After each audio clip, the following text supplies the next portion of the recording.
네, 안녕하세요. 초반맨 TV입니다. 어제 같은 경우는 기업의 ROE, PBR, BPS, EPS 여러 가지들 알아봤죠. 그래서 이제 과거 지표들을 이제 쭉 알아봤고, 네이버 같은 경우는 거의 3년치 정도 3년치 정도 매출액이나 여러 가지들이 이제 매출액, 영업이익, 당기순이익들이 나왔는데, 그거를 이제 종합해서 한 부분이지 분기별로 이렇게 쭉쭉쭉 나열한 부분은 아닙니다. 그렇기 때문에 1년 중에 최대 이 삼성증권이라는 이 회사가 1년이라는 그 기간에 언제가 성수기고 언제가 비수기고 이런 것들을 좀 알아보고, 그리고 이 수수료나 신용금융고, 그리고 이제 기타 부채와 이제 증감과 줄어듦, 위탁 수수료가 증감과 이제 감소에 따른 이 실적이나 이런 것들이 어떻게 반영이 되는지 좀 알아보도록 하겠습니다. 해서 이렇게 쭉 한번 보겠습니다. 2017년 3분기 정도부터 할게요. 그래서 이제 칸이 너무 많으니까 해서 이제 3분기부터 해서 4분기에 좀 많은 매출을, 많은 영업이익과 많은 당기순이익을 얻었습니다. 그리고 나서 1분기까지 좀 유지가 되다가 2분기, 3분기 때 또 줄어들었죠. 그러다가 다시 4분기, 1분기, 2분기 줄어들었고요. 2분기 줄어들고 3분기부터 좀 차올라 들어왔다가 4분기부터 또 최대 실적 올립니다. 4분기 최대 실적, 그리고 4분기 최대 실적, 그리고 또 4분기 최대 실적, 그리고 앞으로 이거는 코로나 때문에 그렇다고 치고 이게 좀 회전율이 많이 돌아가서 이렇게 나왔던 부분이고, 그리고 여기서 보게 되면은 4분기 때 약 기타 부채가 약 한 1조 9천원, 2조 원이었는데 기타 부채가 약 6조 원 정도로 올라갑니다. 예. 5조 5천억이 됐는데 여기서 일부 차익 실현을 해서 당기 순이익이 이렇게 일어나게 되고, 여기서 일부 차익해서 남은 잔고가 이렇게 되고요. 그리고 신용공여금도 증가를 했죠. 신용공여금도 증가를 했고, 위탁 수수료도 많은 위탁 수수료가 돌아갔습니다.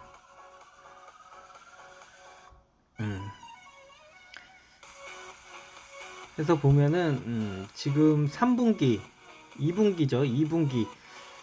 근데 작년 2분기 경우 같은 경우는 한 1600억 정도 됐는데 약 한 400억 정도가 더 돌아갔고요. 그리고 한참 핫하고 했었던 이제 3분기 정도의 이제 영업이익과 당기순이익, 그리고 기타 부채의 이제 감소율, 그래서 그 감소율이 당기순이익과 영업이익에 이제 끼치는 영향을 좀 볼 수가 있는 부분인데요.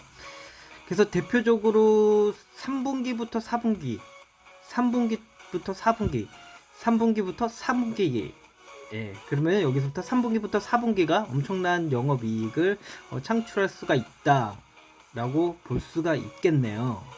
네, 그렇죠. 그래서 삼성증권 주가는 앞으로 3분기, 4분기 우상향할 수 있는 그런 차트가 나올 수가 있는데요. 근데 그 차트가 나올 수가 있지만은 이제 외적인 어떤 이제 악재나 아니면 호재로 인해서 좀 더 이제 상승과 하락을 할 수가 있다라고 저는 보여집니다. 그래서 이렇게 워드로 작성을 했었는데요. 이런 것들을 저 같은 경우는 이제 볼 때 그냥 일단은 이제 그 재무제표를 보고서 이렇게 해서 펜으로 이렇게 먼저 작성을 해 놓습니다. 그래서 워드 치다가 또 이제 이게 잘못될 수도 있기 때문에 일단 펜으로 1차 장부나 이 자액을 기록을 해 놓고요.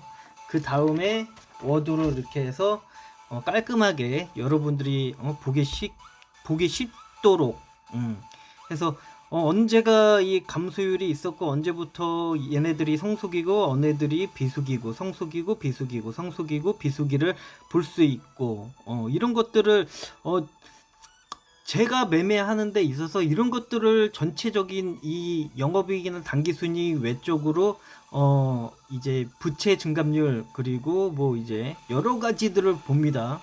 그리고 손실률까지도 다 확인할 수 있는 부분인데 이거는 이제 앞으로 이제 손실분보다는 이제 영업이익이나 단기순이익 증감에 따라서 앞으로 여기서 또 이제 추가를 한다고 하면은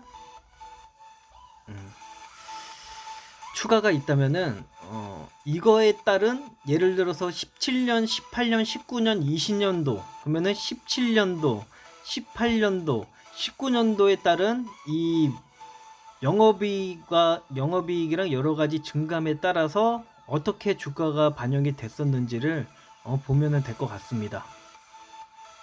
해서 이렇게 해서 이렇게 했었는데 그 당시 주가가 어땠고 평균가액이 어땠고 이런 것들을 보고 매매를 하고 분석을 하고 해서 가끔은 제가 생각을 해요. 가끔 이제 뭐 구독자분이 많이 없는 부분도 좀 다행이라고 좀 생각할 수도 있는 부분도 있겠지만은 이렇게 이 원래 같은 경우는 이렇게 해서 막 이제 많은 시간 공들여서 이렇게 해가지고 기업 분석을 해가지고 앞으로의 주가의 전망과 그리고 앞으로의 이제 수익 구조로 인해서 얼마만큼 오를 수 있고 그 얼마만큼 오른 거에 대해서 기본 평가 주가를 계산을 하고 그거를 하는 부분인데 요즘 코로나 사태고 뭐고 하고 하니까 이제 이런 것들로 인해서 최대한 이제 좀 개인 투자자 분들이 한 번에 물방이 매수가 아니라 분할로 이제 일별로 뭐 아니면은 주 단위로 분할로 매수를 한다면은 얼마든지 저가를 잡을 수가 있고 수익 구조로 갈 수 있다고 저는 생각을 합니다. 그래서 저 또한 이런 거를 입력을 해 놓고 파일을 저장을 해 놓고 뭐 하는 부분도 있긴 하는데 어,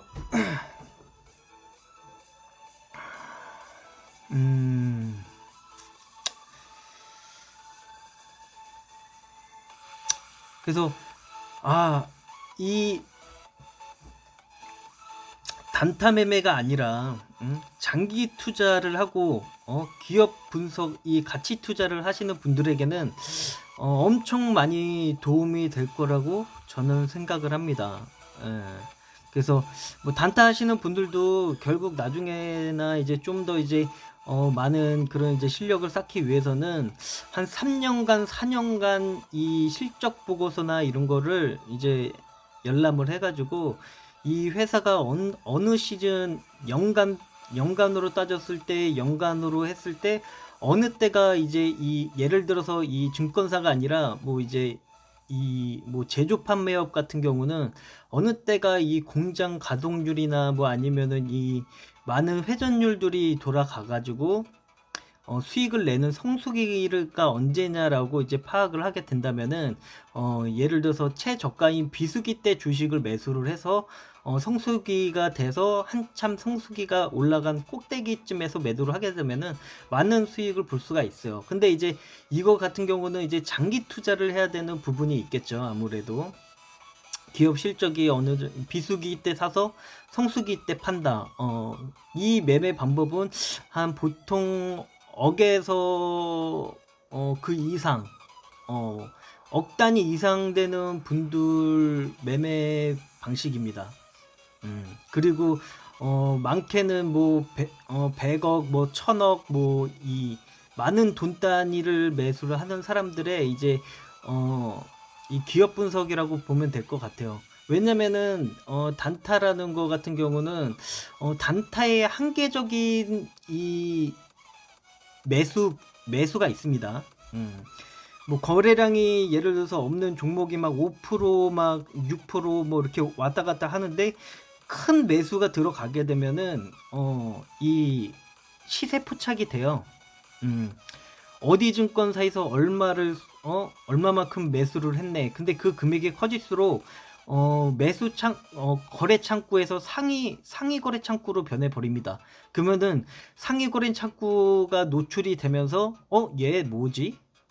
누구지? 라고 해서 세력들이 그 계좌에 들어온 금액을 날짜별로 해서 그 창구가 떨어질 때까지 작업을 칩니다. 그렇기 때문에 큰 돈 같은 경우는 예를 들어서 이제 그 기업이 이제 좀 시가총액도 높고 좀 이제 거래량도 많고 그런 종목으로 들어가는 부분인데, 거의 대부분의 이 투자자분들은 이 연간 실적이나 비수기가 언제고 송수기인지를 잘 몰라요.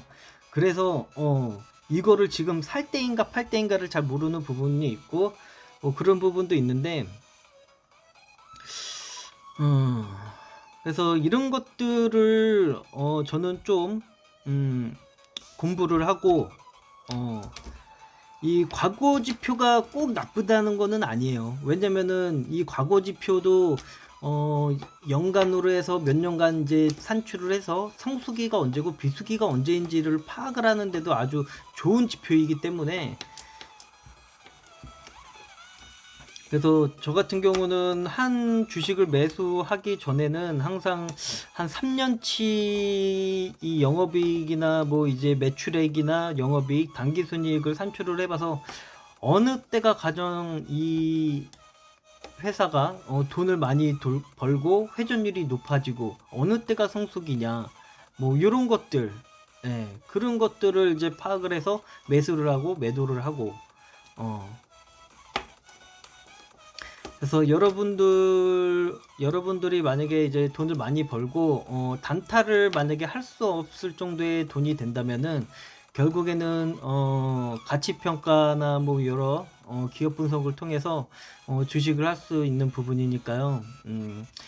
이 제 영상은 차후 저도 이제 뭐 여러 가지를 보고 뭐 하겠지만은, 지금 이렇게 증가율로 인해서 아마 지금 한 3,000원대의 주가는 아마 다시 볼 수는 없을 수도 있어요. 왜 볼 수가 없냐? 지금 앞으로의 이 삼성증권이 벌어들일 돈이나 그리고 앞으로 증감률을 보면은 과연 이제 앞으로 3,000원대를 볼 수가 있을까라는 생각이 많이 듭니다. 그래서 인간의 욕심이라면은 이제 이 가격대에서 더 하락을 하면은 더 많은 주식을 사고 싶기는 하지만은 한계치, 인간의 이제 개인 투자자의 한계치가 있기 때문에, 그리고 항상 이제 이 분할로 대응을 해야 되는 부분도 있기 때문에 그래서 오늘은 이제 이런 식으로 해서 제가 쭉 산출을 해 봤습니다. 그래서 이 투자 방법 같은 경우는 장기 투자자들이나 뭐 이제 기업 가치 평가 매매를 하는 사람들, 그리고 돈이 엄청나게 많은 사람들, 그런 사람들의 좀 매매하는 방식이니까요. 좀 봤으면은 좀 도움이 될 거라고 생각을 합니다. 제가 이거를 일일이 이 다트라는 사이트에 가가지고 이거를 분기별로 해가지고 영업이익, 당기순이익, 그리고 기타 부채, 위탁수수료, 신용권연금 이런 거를 쭉 해서 나온 거예요. 근데 이제 이거는 이제 보기 쉽게 이렇게 하는 부분이지만은, 또 여기서 이제 손실분이 어떻게 해서 손실이 났냐, 그러면 어떻게 수익분이 났냐, 그거를 또 찾아야 되는 부분이면은 엄청나게 이 기업을 하나를 매수를 하는 데 있어서까지 시간이 꽤 많이 걸려요. 그래서 항상 주식 투자를 해서 돈을 잃지 않고 돈을 벌 수 있는 매매는 많이 있으니까요. 그래서 좀 유튜브가 많이 정보화되고 뭐 하는 부분도 있고 하는 부분인데, 지금은 구독자가 그나마 없어서 다행인 부분도 있는데, 아무래도 이제 구독자가 많아지고 뭐 하면은 언젠가는 많아지겠죠. 그래서 이렇게 주식을 하는 사람들도 있고, 결국에는 이런 주식을 이런 이 가치 평가나 뭐 이제 기업 분석을 통해서 주식 매매를 하는 사람들은 결국에는 이런 쪽으로 유튜버나 이런 거를 찾아볼 수밖에 없을 거고, 그게 1년이 됐던 2년이 됐던 뭐 3년 뒤가 됐던 언젠가는 이런 거를 찾아보게 되면은 이 초반맨이 이런 식으로 주식을 했었는데 과연 앞으로 3년, 4년, 5년, 10년 뒤에는 이 초반맨이 과연 어떻게 지내고 있을까? 어떻게 했을까? 이런 매매를 해서 과연 돈을 벌었을까? 돈을 잃었을까? 이게 한 5년 뒤면은 정확히 좀 나올 것 같습니다. 그래서 여러분도 항상 돈을 잃지 않는 매매를 했으면 좋겠습니다. 그래서 한 15분 정도 됐으니까요. 그래서 오늘 빨리 하고 오늘 장 시작을 하는데 지금 7시 딱 보니까 7시 야간 선물을 미국 해외 야간 선물을 체크를 해봤는데 좀 많이 약간 하락을 한 상태가 있는 것 같아요. 그래서 이제 결국에는 이제 종가가 돼 보고 정규장이 돼 봐야 이제 선물의 이 어느 정도 이 변동폭을 확인할 수가 있을 수도 있는 부분이니까요. 하여튼 이렇게 해서 이제 기업을 매수를 하기 전에는 항상 이제 큰 돈이다, 내가 한 매수하는 금액이 한 1억이 넘어간다 그러면은 기업 분석을 먼저 해보고 성수기가 언제인지 비수기가 언제인지, 그리고 앞으로 이제 성수기가 다가오는 부분이긴 한데 성수기가 오는 부분인데 지금 시향적 사학이나 앞으로 이제 손익 구조가 지금 수익이 날 수 있는 구조인가 아닌가. 1년이 매년 이 성수기가 온다고 하더라도 성수기는 바뀔 수도 있는 부분이고 대외적인 이 악재들로 인해서 그 성수기가 마무될 수도 있는 부분도 있으니까요. 여러 가지의 경우의 수를 이제 계산을 해서 주식에 임하면 될 것 같습니다. 그러면은 오늘 하루 그리고 이번 주 월요일부터 금요일까지 장은 계속 열리니까요. 성공하고 잃지 않는 매매를 했으면 좋겠습니다. 네, 이상 초반맨 TV입니다. 네, 구독 부탁드립니다. 감사합니다.